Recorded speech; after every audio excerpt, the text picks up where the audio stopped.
On today's show, I take a look at the Ottawa Senators schedule for the Prospects Challenge in Buffalo, and we've got a SensCentral Citizen. It's Julio. He tells us all about being conflicted with the Hossa Heatley trade back in the day, how he feels about the current roster, and more. This is Locked On Sens. Here we go. I'm Jake Sanderson. I'm Tim Stützle, and you're listening to the Locked On Senators podcast. You're Locked On Senators, your daily podcast on the Ottawa Senators. Part of the Locked On Podcast Network, your team every day.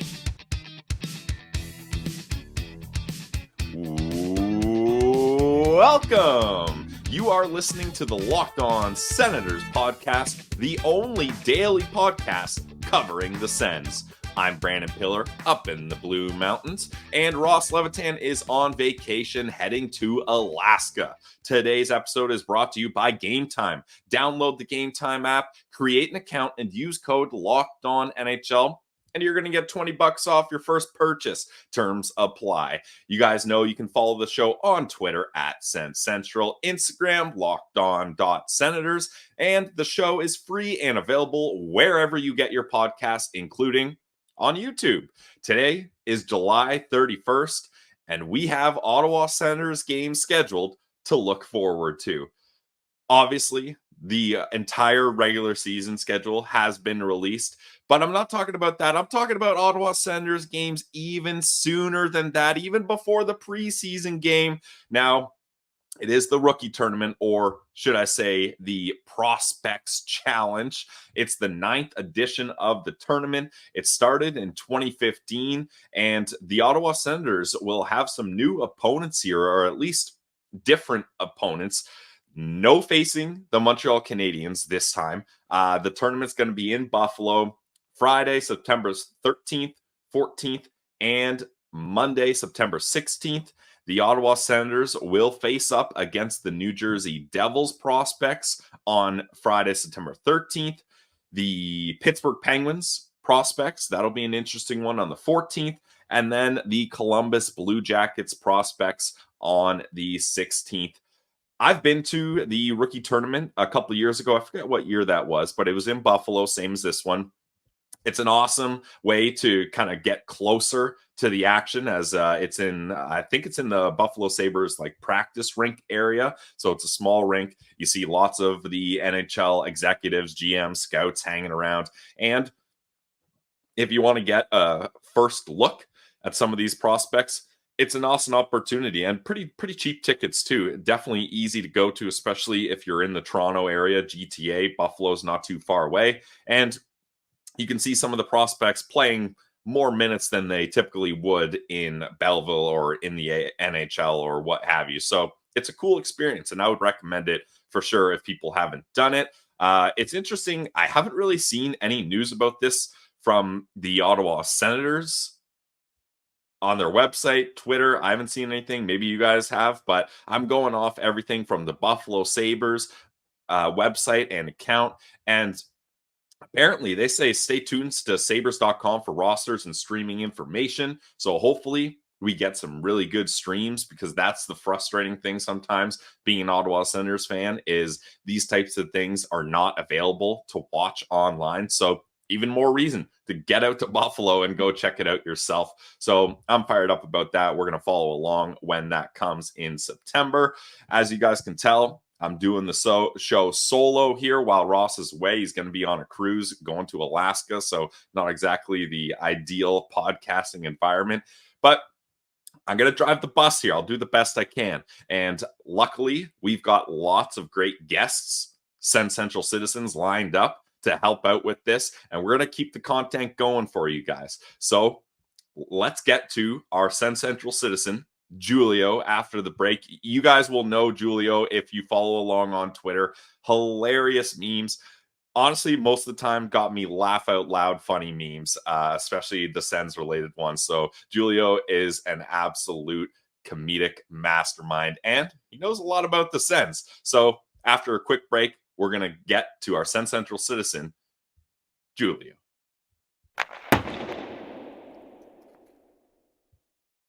Today's episode is brought to you by our friends over at Game Time. I love Game Time. I used Game Time app to go to Wrigley Field in Chicago, and you guys can do the same because Game Time makes getting MLB tickets even faster and easier. Prices on the Game Time app actually go down the closer it gets to first pitch with killer last-minute deals. All-in pricing, views from your seat, and their lowest price guarantee. Game Time takes the guesswork out of buying MLB tickets. But hey, it's not just for sports. You can get your tickets for music, comedy, theater, and all sports. Game Time is where you got to go. They got flash deals, so you can select in-app deals ahead of the game or event. They got zone deals. Save even more when you choose a section and let Game Time choose the seats.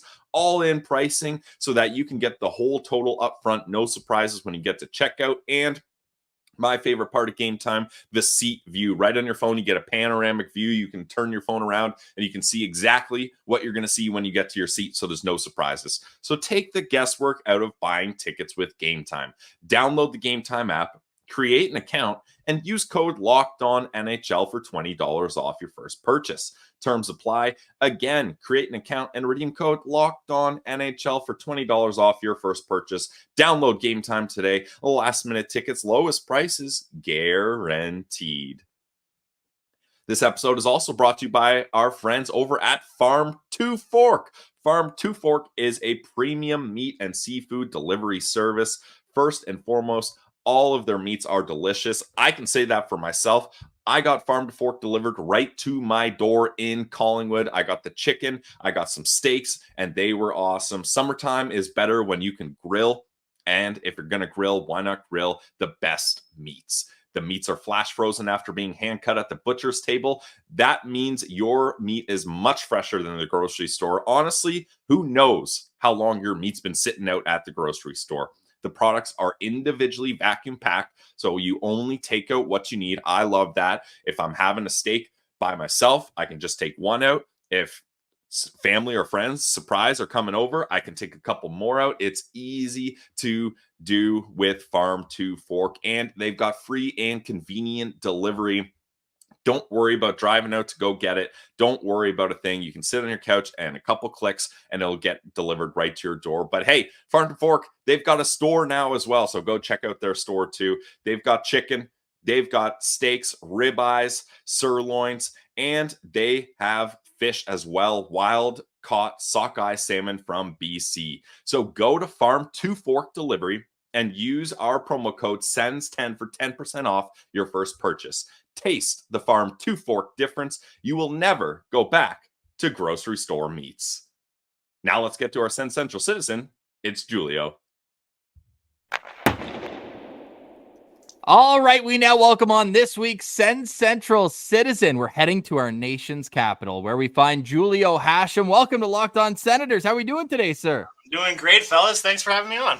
First, for our audio listeners, Julio looks phenomenal with the 07 Alfie jersey. You said you haven't put it on in a little while, though. It's been a long time. I think this thing smells like 07, to tell you the truth. It smells like a lot of spilled beer, let's just say. Julio, for the people who see you around the hallways at the CTC, what jersey are you usually wearing when you go to games? These days, I'd probably have a newer 2D one. I've got one without a name. I just got one with a Stutzla this offseason, so I'll be busting that this year for sure. Nice. I mean, the 2D Tim Stutzla jersey, the hat. Julio, you're a guy that has good style. I can appreciate that. Thank you, sir. I had to bust the Pilsy, official Pilsy hat today. I love it. So we got to start this off. Julio, how'd you become an Ottawa Senators fan? Well, I mean, I'm born and raised in Ottawa, so it wasn't that hard. I was about, I think 9 years old when the Sens got a team, so I mean, I'm not going to lie. When I was really, really young, there was the Habs and the Leafs. So, we kind of, all my buddies liked the Leafs, Habs, or Bruins, and we all kind of liked a little bit of them. But then when Ottawa got a team, that was it for me. I'm like, we finally have an NHL team. This was so exciting. And I went to my first, I remember I went to a first exhibition game. It was against the Hartford Whalers in the inaugural season. And I remember walking in and just seeing the Civic Center. I was like, this is I felt like I was on TV. I'm like, I think I almost cried as a 9-year-old. I was like, this is just a dream come true to see NHL hockey, it was amazing. And it's so almost hooked ever since then. I was going to say, it's almost like the perfect age to have the team come to town, right? You're old enough. I'm sure you'd already been aware of the NHL, but not old enough where you feel like you've missed out on a lot. And then there were some lean years at the start. Did you ever second guess your decision? I mean, I was a little young, so maybe I didn't really realize the magnitude of how bad that team really was, and how lean those years were. But I don't think I ever second guessed it. I mean, it was definitely some tougher times. And then, I mean, it didn't take that long. Once they got Jacques Martin, they got a few pieces in place, and they had more of a structured team when they moved to the new building. It was like we were in playoffs in '97, and we were every year. Believe it or not, they made the playoffs almost every year back then, guys. Well, I was almost the age that you were when the team first came to town in '97. I would have been 6. So like the same thing where all I knew was a team that was going to make the playoffs every year. And then I found out in the last couple that's not necessarily promised each and every season. I feel bad for a lot of the younger fans. I remember they're good on them for being diehard fans these last decade or 8 years it's been so far now without playoffs. I think Ian Mendez had a tweet. He's like, if you're 28 years old, you spent, I think, a third of your life watching Sens hockey with no playoffs. And I'm like, man, when I was 28, we were in the playoffs every year. It was we took it for granted, honestly. It was if we missed the playoffs, we'll be in the playoffs next year. No big deal, So I feel bad for some of these younger people right now. What a heartwarming stat there from our guy, Ian, Pilsy? Yeah. Yeah. Hey, Ian's got all the stats, good, bad, or ugly. Ian's got him. Firm but fair. Yeah, you can't really blame him there. Julio, who were some of your favorite players when you were a kid and the Sens came to town? At first, my first fave I remember on that expansion team was Sylvain Turgeon. And he was just I think he was one of their more skilled players on that sorry team. But he was just flashy. He had the hair. He had he would score these nice goals, and he'd put up some points. So I think my first favorite Sens player was definitely Turgeon for sure. And then, Alfie obviously became an instant fave. And once the team got a bit better, I would say my favorite player at one point was Marian Hossa. I'm not going to lie. That when they traded him for Heatley, it was at first I was kind of really sad. I was like, man, Hossa was just a beast, man. I love that guy. He was so good. And then, things happen. It's the way it goes. And Heater ended up being great for a few years there. So that trade kind of worked out, I guess. But it's, that guy was probably my favorite when I was young for sure too. And it's one of those days that I remember in Sens history where you just saw that Hossa signed the contract, 2-year extension. You're like, okay, they didn't go to arbitration, or it was right around that time where things were about to come to a head. Yeah. And then, all of a sudden, he's going to Atlanta. And not only does Dany Heatley come back, but he brings 100 goals in 2 years with it. I feel like looking back, those 2 seasons were the most memorable in Sens history. So I think you lose out on the longevity end of that trade and the heights. Yeah, maybe Stanley Cups versus 50-goal seasons. You could probably put in the other way, although it wasn't in Atlanta, Julio. So there's that. Right. But when Heatley came to town, were those the 2 teams you felt most confident in that could win a Stanley Cup? Or was it that 03 team that got a goal or a game away from the Cup final? It's a good argument, that one. That 03 team was sick. They were just, the way they played, they had the confidence, and Game 7 at home in the conference final, we had it, man. That's a tough one to look back on. But I even think a lot of people say 07 was our best shot because we were in the final, but 06 for me, that team, when they had Hasek playing it the way they played in front of Hasek, was it was unreal. They were so confident, and nothing against Ray Emery, but when Hasek went down at the Olympics and they went with Ray, I think he was ready, but it just wasn't the same. You could tell even the team wasn't as confident in front of him, and it just didn't go, and the next year Ray got into the final, and he was nothing against Ray Emery, rest in peace. He was a great goalie for that team and all that. But I feel that 06 team with Hasek, if he never went to the Olympics or he never got hurt, let's say, I think that was the team that would have won the cup, honestly, or at least had the best shot, because they were unreal. I remember even there was one game I went to, I think it was against Montreal, and he had a 12 save shutout or something stupid like that. And after the game, he was just laughing. He was that was the easiest game I ever played, or bad Hasek accent there, but that he was just laughing at how easy it is to play in front of that team or behind that team. And I was like, man, that was the team for me, I think. Yeah, it always helps when you have a goalie that's got some Vezina trophy-winning seasons on the resume, like the Ottawa Senators do right now. Wow, Julio, how are you feeling about this team's roster in the offseason? How's it looking for you? I mean, it's these days it's hard to get. I don't want to get too excited because we've done this dance before every summer of Pierre, whatever. Oh yeah, this is the year, guys. We're gonna do it, and it never happens. But I don't know. I think I'm hoping anyway. Linus Ullmark is the guy that finally we have a goalie that can steady the team and steady the crease for us. I mean, I'm hoping this is it. He seems like a great fit. He seems like he's a good guy to be in Ottawa, and hopefully he'll sign an extension at some point. But I mean, I'm excited for him. Finally, we got a guy that isn't like there's not question marks around him. Like is he coming off injury? Is he like all the rest of every single guy we've got since Craig Anderson? Let's say I think there's always been some sort of like maybe this isn't the guy they were forcing it, whatever. But I don't know. I got a good feeling about this guy. Well, follow-up question though.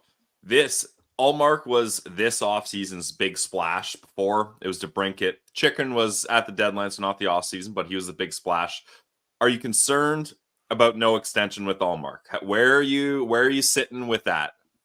Yeah, I mean, definitely a little concerned. Not gonna lie. I mean, it's not never a great feeling trading for another guy who's a year out from UFA. Like it kind of feels the same, but it also feels a little different. Like the Chychrun thing's tough because he was a local guy and it seemed like a dream story and all that. It just didn't work, right? He didn't fit in, and we could all see that, right? But I mean, I don't know. This one feels a little better because Ottawa seems like a place he'll want to live. Right? He's got a young family, and he's already alluded to that. Where like Alfie's kind of told him how things are, and he's talked to other guys, and it seems like a great place for him to raise his family. So I'm hoping he sees that, and I mean maybe he'll wait and see how the on ice stuff goes first before signing an extension. But I hope that can get sorted for sure.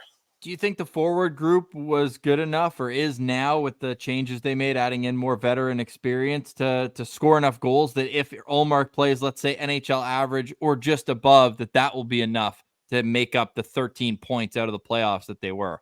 Yeah, I think, I think they're there. I think if you look at the last 2 seasons, I mean, especially the one before where they had to start like 8 different starting goalies or something like that. And then last season as well, in both seasons, if they just had average goaltending, like you say, they're probably a playoff team or close, right? So I mean, if Ullmark can steady the team, and I mean in specific the forward group, I think like we just need Josh Norris and Shane Pinto and Tim Stützle all to play at the same time. Honestly, like they've had these 3 centers, that's the goal, 1, 2, 3 down the lineup, and it's just like at some point there's always one of them missing, right? So I think that would go a long way for sure. Julio, it's such an important stat. I literally have a thumbnail like already made, a banner that comes down. Sens records 24, 11, and 3. You know, the sad part is I haven't had to update this stat in a while with Norris being out for so long of last season.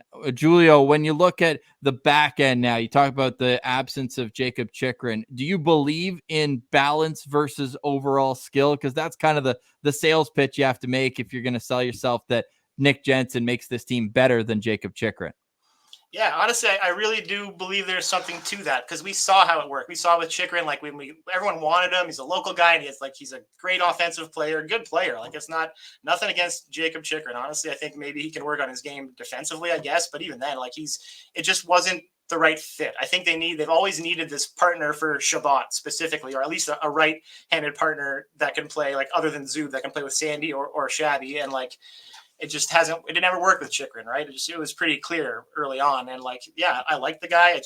I do feel that a guy like Nick Jensen now, like he's a little later on in his career and coming off maybe not his greatest season, but I feel like that could be a guy that might solidify finally that top 4D. You know what's a funny tweet I saw from a Caps fan saying Nick Jensen, for 5 seconds a game, he turns into the best player on the ice. So I'm excited for those 5 seconds each and every night. Yeah, same. Hopefully we get a bit more than 5 seconds from him. But yeah, like 21 minutes and 14 seconds every something night. Like that. Something like that. Sweet. Yeah, sure. Yeah. Oh man. All right. Well, we've got to the goalies, the forward, the defense. Another big switch in the offense, the coaching staff. How are we feeling about Travis Green guiding the ship? I mean, it's tough to say. I know a lot of people at the beginning were like, oh, who's this guy and what did he do in Vancouver? And he doesn't have the experience. And like, the big flashy Craig Berube name was out there and everyone maybe wanted him. And, he goes to Toronto, whatever. I don't know. It's tough to judge with coaching. The one thing I do like with Travis Green is that, and I've read this a few places, that it typically your second job as a head coach seems to be the one where you find more success or the most success because you've learned from from previous experiences. I mean, he had the stint in New Jersey there last year, but that was just 20 games or I whatever. think that's a good learning experience too, though, right? Yeah. Like you're an assistant and now you're the head coach just for a stretch here. How do you handle all those personalities and things? So although it's not like a crowning achievement or anything, I still think it's good experience to have.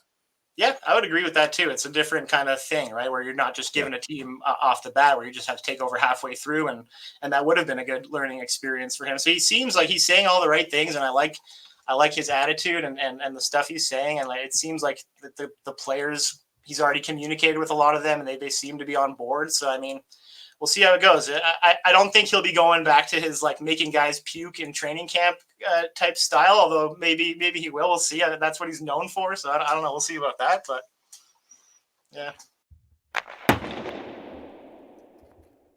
All right, we're going to get back to our SensCentral Citizen in just a second, but we got to tell you a quick word from two of our favorite sponsors. This episode is brought to you by our friends over at Mary J's. Mary J's is a locally owned cannabis dispensary in the Ottawa area. Started off with three best friends, including Dany, trying to make their dream work, and through hard work and dedication, they now have 4 stores in the Ottawa area. The Ottawa locations are Riverside South, Orleans, Greeley, and Russell. Mary J's has the best and newest products in the market. They're adding new stuff to the menu every week to keep it fresh. They got everything you need. Whether you're a rookie looking to try something new, or you're a seasoned vet and you know what you want and you want to be in and out of there quick, they got you.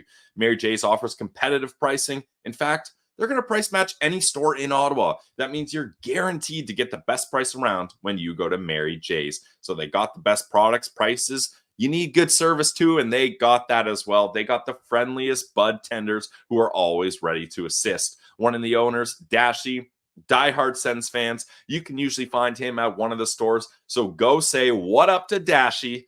Pick his brain about the Ottawa Senators and all the latest, greatest products that Mary J's has to offer. Check it out today, guys. Mary J's Dispensary. Today's episode is also brought to you by the GLEBE Central Pub.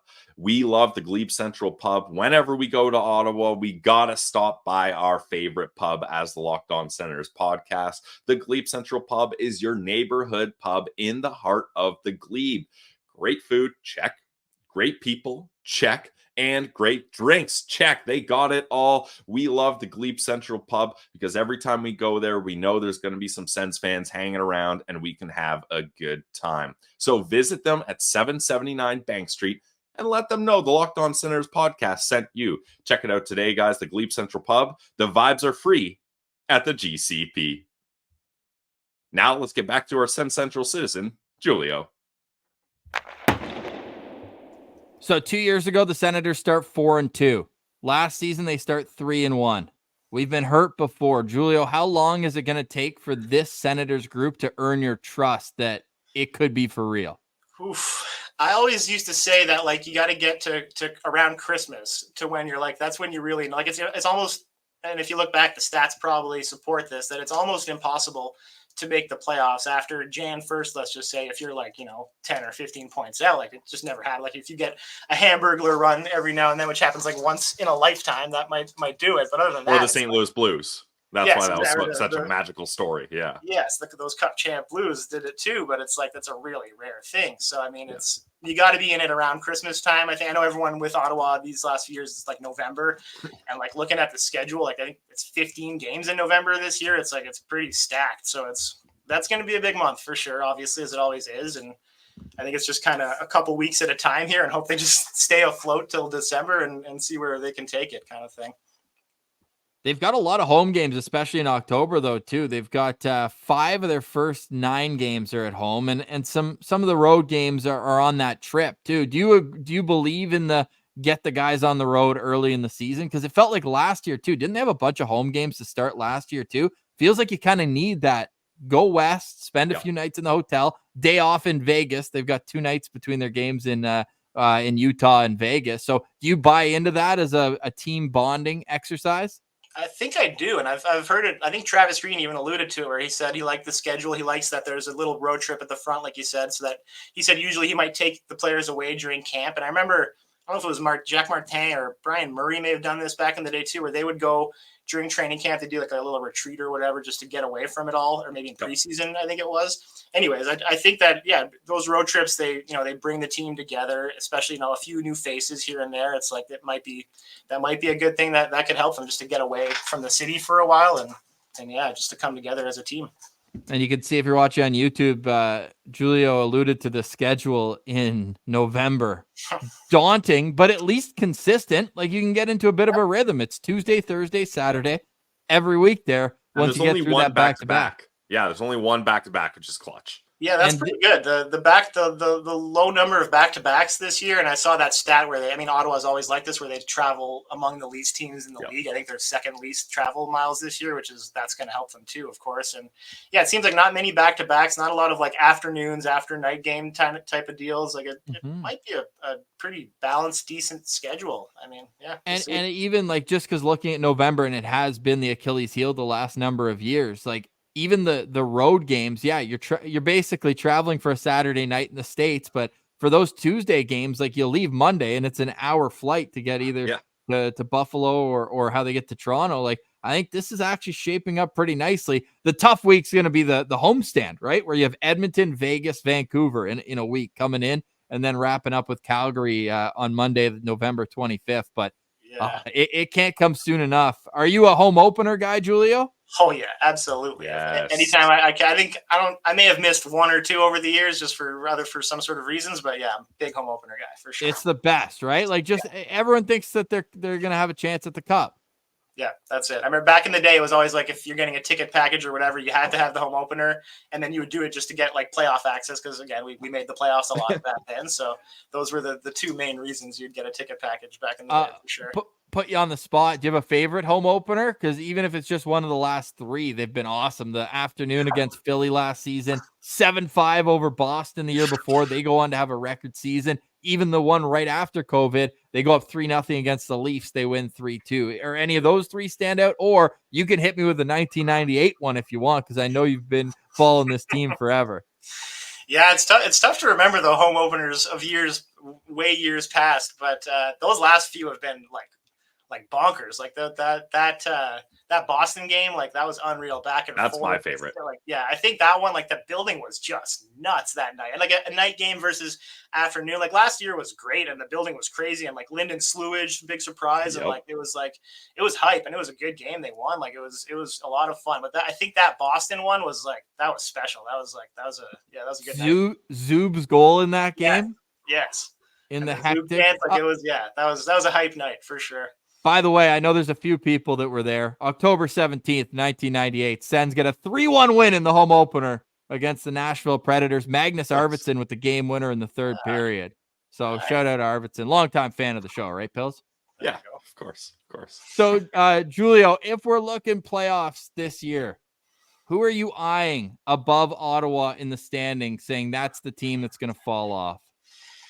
Oof. I said Boston last year. If you want to, just no pressure to be right here. I feel like every year we're waiting on the downfall of Boston, and they're like, oh, they lost this guy, they lost Bergeron, and then it's just like, oh, the Bruins are still great. So it's like, well, it depends how many games Corpy gets into. That'll decide whether they make the playoffs or not. Yeah, that's it. I'm hoping like us pulling Ullmark away from them and replacing him with Corpy might help our cause in catching them, but yeah.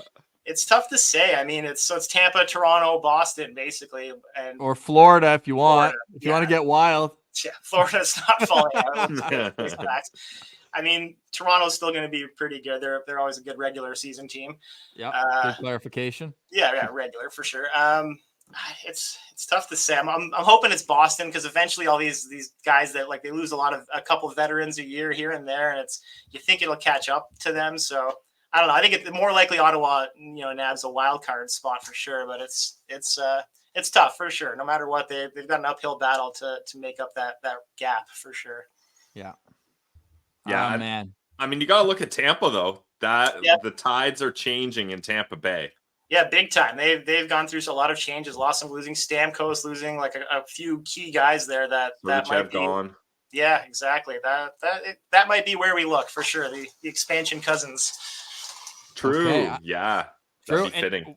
Pillsy, we're already circling the calendar for this one. Julia, do you know we're talking about the schedule too? The Sens play back-to-back games in Tampa this year. In February. That's a nice time February to be in 4th, Tampa. February 6th. It's going to, the last time it happened was because of, I don't know if it was a power outage or weather, but where Detroit ended up coming to Ottawa for those 2 games. Snowstorm. Right. We know how they went. Yep. So I'm hoping Brady flex night. Yeah, who wants it? Yeah, Who wants it? Exactly. I'm hoping that could be the same kind of FU type game games in Tampa. But that's a great call if we're looking at Tampa, because other than Vasilevsky getting back to his usual self, which I guess maybe I don't want to bet against, but he was not himself coming back from that surgery last season. So maybe the extra games, he's already, I did this the other day. I think that all time, I'm actually going to look this up because obviously another guy we talked about is on here too, and Dominic Hasek, but I think he's 5th all time in playoff games played, and he's 28 years old for goalies. He's only 28? He is. That's crazy. He just turned 30. Okay. And there's a story, and this is where we wish we had Ian Mendez on speed dial because he'd know this, where he was supposed to interview with Ottawa before the 2012 draft, but he went to Calypso and got a sunburn and asked to reschedule. And Brian Murray was like, no, if you can't make it, we're not going to interview him. Really? I never heard that one. Yeah. That could be a wives' tale. We'll do our digging on that one, get you the answer here, or you can let us know in the comments. But I believe that to be a true story. I'm pretty sure Ian told us that, Ross. I think that was from Ian? Yeah. Okay. We'll have to get Ian to confirm that. That's a good one. Confirm or deny. Julio, final question for me. Who's the X factor? We talked about Linus Ullmark, so let's stay away from the crease, but one player where his performance could dictate the outcome of the season for the Sens. Honestly, we kind of touched on it earlier. I think it's Nick Jensen, and I think it's that, like I said, that left-handed partner, right D partner for either Shabbat or Sanderson, whatever they choose to do, whatever works. I think, and I know he's a little long in the tooth. He's a guy I wish we had maybe 5 years ago or whenever he was up for UFA last, because I look at him and I'm like, man, he's the ideal mold of a guy that you want for that D. So I think if he can refine his game that he had a few years back, and if he's still got it and can solidify that top 4D, I think that's a huge factor, because everyone rags on the goaltending and it's been awful the last few years, but the team defense is also a huge problem, right? And I feel like if he can find his game and solidify that top 4D, I think that's going to go a long way for this team for sure. Yeah, bringing balance to the decor, although it may seem like a small piece of the puzzle, if that connects everything, it could be massive. So I like that one. Final question for me. Ross and I always have embarrassingly bad hot takes going into the season, so I would like to extend the opportunity for you to have a hilariously bad hot take. Let's hear it. All right. Well, I hope it's not, that bad, and I really hope I'm not jinxing the guy, because I really feel bad for this kid. Josh Norris is going to play 70 games this season. 70. Woo! That's my call. I feel the kid's finally going to get some luck, and both shoulders, whatever shoulder, is going to be just fine. And I think he's finally going to find some health and play 70 games, and maybe 40 goals if he plays 70. We'll see. So 70 would be a career high. Even in his 35 goal season, he played 66. So we're calling a career high in games played for Josh Norris. Huge. If he contributes 20 goals, for me, is a successful season for Norris. I agree. I don't want. That's why I prefaced it with saying I don't want to jinx the kid. I don't want to put too much pressure on him. He's coming back. It's tough to come back from that much time away. I feel for him, honestly, and I'm rooting for him. So I don't want to jinx him or do anything like that. But that's my hot take. So then it begs the follow up: do you see him as a centerman? Honestly, I do.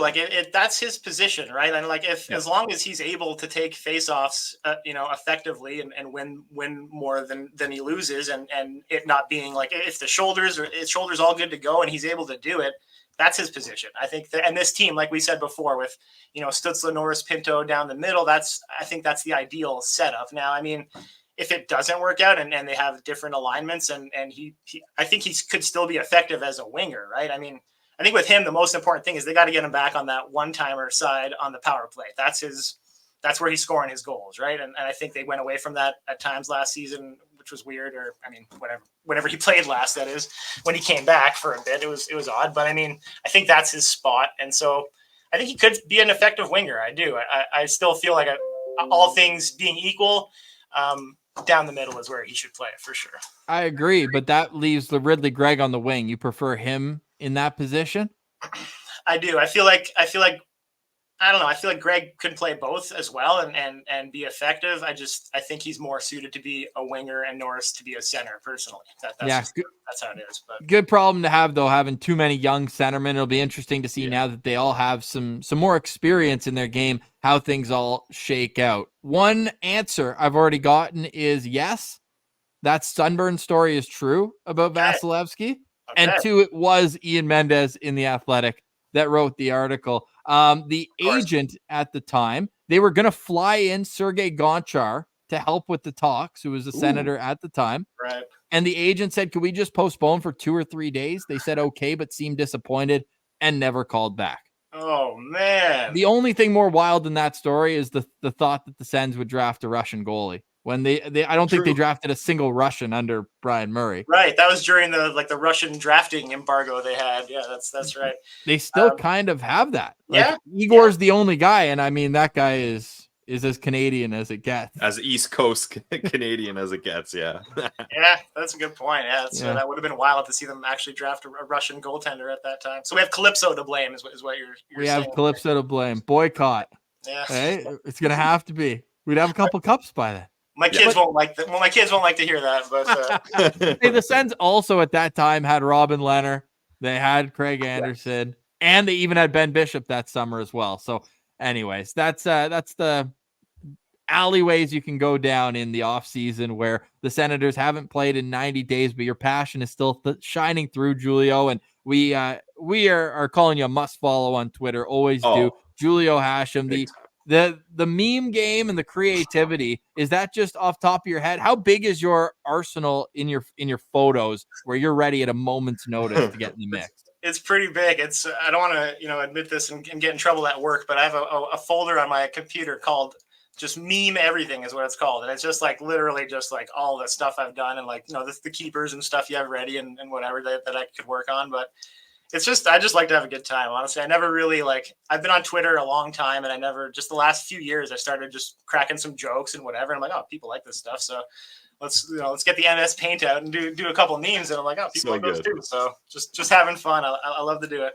And the profile picture is fantastic. Just a big smooch for the Ottawa Senators. Julio, really appreciate you joining us today. And we will see you at the home opener. Enjoy the rest of your summer and we'll talk to you down the road. Can't wait, fellas. Thanks for having me on. Take care.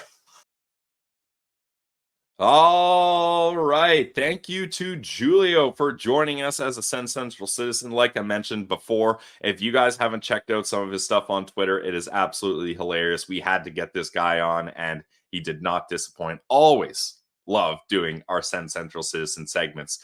That's it for today's show. Final thoughts for me. Ross always tosses me a final thought, so I'll boomerang final thought to myself and to you guys. You would think after doing 1,101 episodes that I would be pretty down for the intro and I would know exactly how it goes. You guys probably know the intro better than I do because I'm thinking of what I'm going to say off the top and I'm just so focused on that. I actually had to go back and watch the intro a couple times to make sure I hit all the points because I know if I didn't, Ross would be like, man, you forgot to shout out the Instagram for LockedOn.Senators so people can follow. So I made sure that I hit all the points. Probably sounded a little bit different to people. I tried to throw my own catchphrase on at the end, the here we go. I like that. I thought it's good. I was doing it last year, so I'm going to continue to do that. But yep. We're in summer mode here. Ross is taking a vacation. I'm going to handle the ins and outs, but we got great guests, great SensCentral Citizens lined up. So keep following along at SensCentral on Twitter, LockedOn.Senators on Instagram, and of course on YouTube, Apple, Spotify, wherever you get your podcasts. So for myself, Brandon Pillar, for Julio, thanks for watching today's episode of the Locked On Senators podcast. It's your team every day.